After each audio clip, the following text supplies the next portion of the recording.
జ్ఞానులు యేసు ప్రభువుని వెతికి వచ్చారు. Yes or no? వాళ్ళు క్రిస్టియన్సా? కొంచెం గట్టిగా చెప్పాలి, ఆన్సర్ రావాలి. జ్ఞానులు క్రిస్టియన్సా? వాళ్ళు జ్ఞానులు, వాళ్ళు క్రిస్టియన్స్ కాదు. మనం అనుకున్నాం క్రిస్టియన్స్ మాత్రమే పరలోకం వెళ్తారని చెప్పి. పక్కన చెప్పండి, క్రిస్టియన్స్ మాత్రమే పరలోకం వెళ్తారా? ఆమె చెప్పాలి. మనకున్న ఒపీనియన్ కొన్ని మార్చుకోవాలి, ట్యూన్ అవ్వాలి. భక్తి కలిగిన జనము దేవుడు తన కోసం తెలుసుకున్నారన్నప్పుడు స్తోత్రం. మీరు చూస్తే మెల్కిసెదెక్ ఆయన జూయిషా లేకపోతే క్రిస్టియనా? ఆయన జూ లేదు, మెల్కిసెదెక్ ఆయన క్రిస్టియన్ లేదు. కానీ అబ్రహాంకి ఏం ఇచ్చారంట? రొట్టె.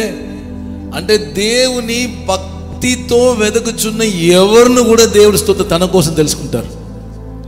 అది ముస్లిం అయినా సరే, అది హిందూస్ అయినా సరే, జైన వాళ్ళైనా సరే, ఏ రిలీజన్ అయినా సరే ఆయన తెలుసుకుంటారు. క్రిస్టియన్ అన్న వచ్చినప్పుడు అది మతం అయిపోతుంది. ఆమేన్. క్రైస్ట్ అన్నప్పుడు స్తోత్రం సర్వలోకములో ఉన్న ప్రతి వ్యక్తిని దేవుడు ప్రేమిస్తున్నాను ఒక కాన్సెప్ట్ వస్తాయి.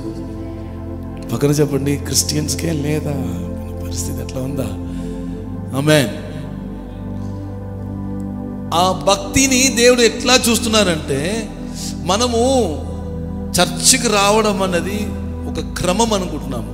అది ఒక క్రమం కాదు. చర్చికి రావడం అన్నది స్తోత్రం, అది దేవునిని ప్రేమిస్తున్నాను అని తెలియజేయడానికి ఒక రుజువు. That's all.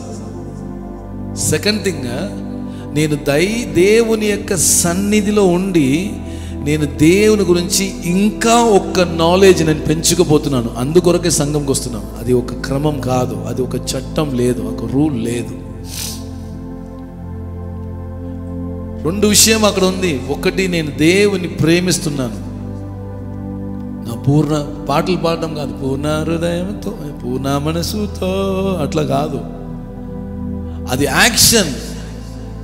ఈరోజు మార్నింగ్ డైలీ మెసేజ్ పంపిస్తాం కదా, దాంట్లో ఒక విషయం ఉంది. నేను దేవుని ప్రేమిస్తున్నాను అని మనం చెప్తున్నామంటే దేవుని యొక్క వాక్యమును మనం ప్రేమిస్తాం, అదే సూచన.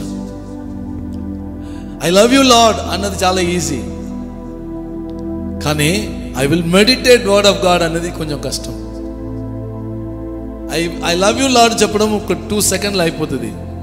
I will meditate your word lord అని చెప్పడము, దానికి కొంచెం ప్రైస్ ఇవ్వాలి, కొంచెం టైం ఇవ్వాలి, ప్రైస్లో చెప్పాలి. ఇది మన సంఘంకు రావడం అనేది ఒక యాక్షన్. ఏ యాక్షన్ అంటే లవ్ యాక్షన్ విత్ గాడ్. ఆమేన్ చెప్పాలి. ఓకే, ఆ భక్తి కలిగిన వారిని దేవుడు తన కోసం తెలుసుకున్నారంట, ప్రైస్లో చెప్పాలి. సెకండ్, ఆయన కృప కోసం కనిపెట్టే వాళ్ళు ఉన్నారు కదా, వాళ్ళ మీదే ఆయన ఆనందిస్తున్నారంట. ఏది మీదే? గ్రేస్. బైబిల్లో 2 విషయమును మనం అర్థం చేసుకోవాలి. ఒకటి వర్క్, ఇంకా ఒకటి గ్రేస్.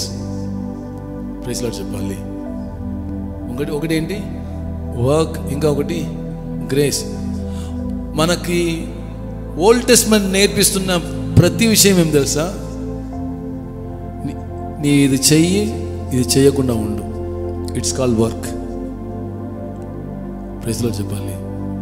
గ్రేస్ అన్నది స్తోత్రం, ఇది చెయ్యి, ఇది చేయకుండా ఉండు కాదు. ఇది నీ కోసం చేశారు, ఇది నీ చెయ్యకుండా ఉండడానికి కొరకు విలువ ఇచ్చారు. అదే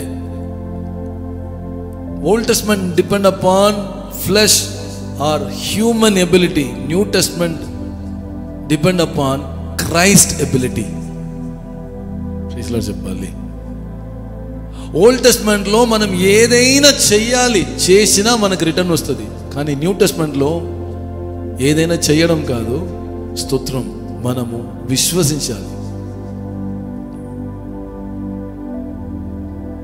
ఓల్డ్ టెస్ట్మెంట్లో దేవునికి మనం ఇవ్వాలి, న్యూ టెస్ట్మెంట్లో దేవుడు మనకిచ్చి ఉన్నారు. ఇలా చెప్పాలి. అంటే గ్రేస్ అన్నది స్తోత్రం దేవుడు మనకి ఏం చేశారో అది నిమిత్తం ఫోకస్ చేయాలి. దేవుని యొక్క ప్రొవిజన్ ఏమో ఆదిని మాత్రం డిపెండ్ అయి జీవించడం న్యూ టెస్ట్మెంట్. రెండు జీవితం మనకు కుదరదు. జీవిస్తే ఓల్డ్ టెస్ట్మెంట్ లాగా జీవించాలి, లేకపోతే న్యూ టెస్ట్మెంట్ లాగా జీవించాలి. రెండు జీవితం మనకు లేదు. అందుకొరకే చెప్తున్నారు, ఆయన ఆనందిస్తున్నారంట. ఎవరిపైన తెలుసా? ఆయన కృప కోసం కనిపెట్టిన వారి పైన. యెరూషలేమా యెహోవాని కొనియాడుము, సియోనా అనే దేవుని కొనియాడు. ఈ స్తోత్రం రెండు విషయం ఉంది. యెహోవాని కొనియాడము, దేవుని కొనియాడు. సెలబ్రేషన్ పక్కన చెప్పండి, సెలబ్రేషన్ అంట.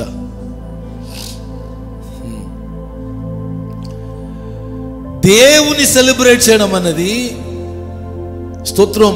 మన రక్షకుడిని, మన ప్రభువుని సెలబ్రేట్ చేయడం అనేది స్తోత్రం వెరీ సింపుల్, వెరీ సింపుల్. స్తోత్రం. మీరు ఎవరికైనా ఏం చేస్తారంటే వాళ్ళకి హానర్ చేస్తారు కదా. ఒక సైంటిస్ట్ వాళ్ళకి హానర్ చేస్తారు. ఎందుకంటే ఈ విషయంలో ఆయన కనిపెట్టారు.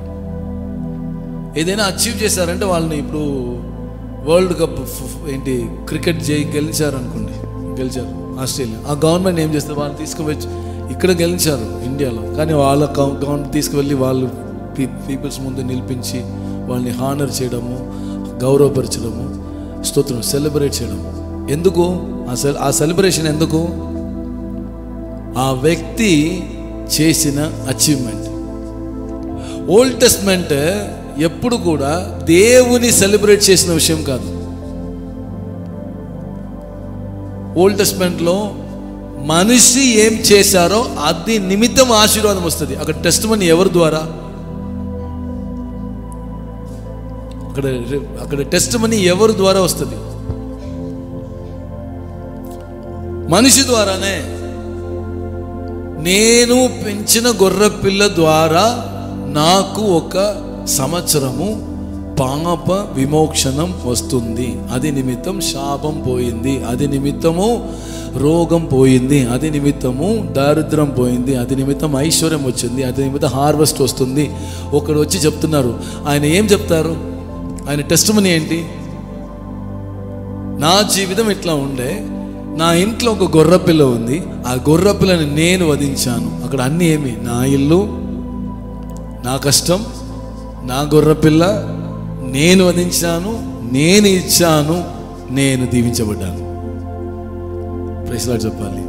ఇప్పుడు న్యూ టెస్ట్మెంట్లో చెప్పండి, నా స్థితి ఇట్లా ఉంది, నా పరిస్థితి ఇట్లా ఉంది, కానీ దేవుడు నా కోసం ఒక గొర్రెపిల్ల పెంచారు, ఆయననే ఆ గొర్రెపిల్ల పంపించారు, ఆయననే అతని వధించారు, ఆయననే బలి అర్పించారు, ఆయననే త్యాగం చేశారు. కానీ ఆయన చేసిన త్యాగం నిమిత్తము నేను ఈ 11వ నెల కంప్లీట్ చేసి 12వ నెల 2023వ సంవత్సరం మొదటి వారం దేవుని సన్నిధిలో కూర్చున్నాను. ఆమేన్. స్తోత్రం. ఆయన స్తోత్రం. మన యొక్క సెలబ్రేషన్, రియల్ సెలబ్రేషన్. ఓల్డ్ టెస్ట్మెంట్లో 7 పండుగలు ఉంది, కానీ 7 పండుగలు లేని ఒక గొప్పతనం ఏం తెలుసా? ఆ పండుగలో వాళ్ళు ఏం చేస్తారు? పంటలు తీసుకొస్తారు, ఫ్రూట్స్ హార్వెస్ట్ తీసుకుని వస్తారు. వాళ్ళు చెప్తారు, నేను తీసుకుని వచ్చిన హార్వెస్ట్, ఇది నా ఫ్రూట్, ఇది నేను పండించాను, ఇది నా ఫస్ట్ ఫ్రూట్. ఆమేన్ చెప్పాలి అని చెప్పి అందరు చెప్పుకుంటారు. ఓకే, అక్కడ దేవుడు ఇచ్చారు ఉంది, లేదు కాదు, అది బిహైండ్ మీనింగ్. కానీ ఇంటర్నల్ హార్ట్లో మెంటలీ అది ఎక్కడ ఉందంటే నేను తీసుకుని వచ్చాను. ఆమేన్ చెప్పాలి. కానీ స్తోత్రం, ఇప్పుడు మనము న్యూ టెస్ట్మెంట్లో స్తోత్రం, మన ఆశీర్వాదం మన బలం ద్వారా కాదు.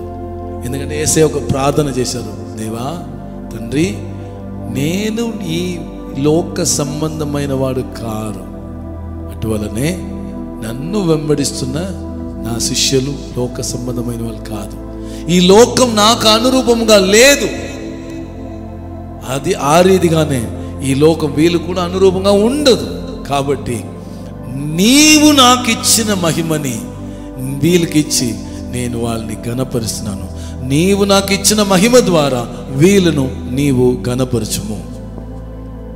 ఇప్పుడు స్తోత్రం, న్యూ టెస్ట్మెంట్లో వస్తున్న ఏ హానర్ కూడా, ఏ గ్రేట్నెస్ కూడా, ఏ విట్నెస్ కూడా, ఏ రిజల్ట్ కూడా అది మన ద్వారా కాదు. ఎందుకంటే మనము లోకంలో సంబంధమైన వాళ్ళు కాదు.